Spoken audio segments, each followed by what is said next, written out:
ये कहानी एक ऐसे कमरे की है जिसके अंदर एक खौफनाक राज दफन था।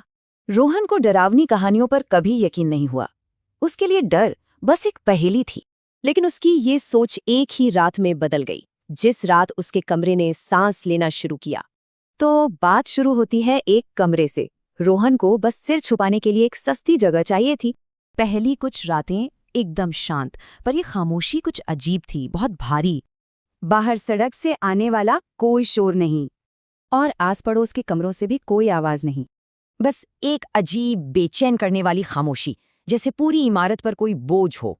और फिर छठी रात एक आवाज ने उसे जगा दिया, एकदम धीमी, एक ही लय में, जैसे कोई बिस्तर के ठीक पास सांस ले रहा हो। उसने सांस रोकी और आवाज बंद। सुबह खुद को समझाया, पुरानी इमारत है, आवाजें तो आती ही हैं। अगली रात वो सांसें फिर लौटीं, लेकिन इस बार कुछ नया था। एक हल्की खरोचने की आवाज, जैसे कोई जानबूझकर दीवार पर नाखून फेर रहा हो।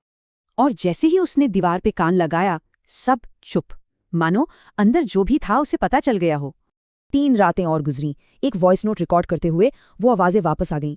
इस बार एक फुसफुसाहट थी, कमजोर, सूखी और साफ साफ इंसानी। आवाज फिर आई, मदद। वो नंगे पैर कमरे से बाहर की ओर भागा। पूरी रात चाय की दुकान पर गुजारी।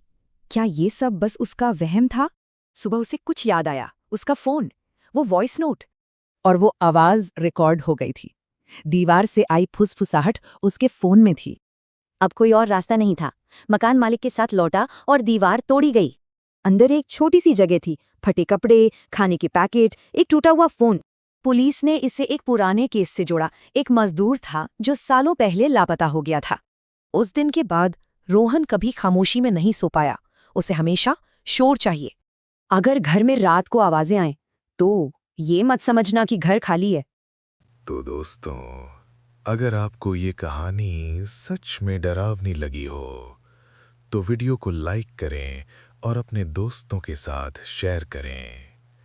और ऐसे ही खौफनाक कहानियों के लिए चैनल को सब्सक्राइब करना मत भूलना, क्योंकि अगली कहानी शायद आपकी ही हो सकती है।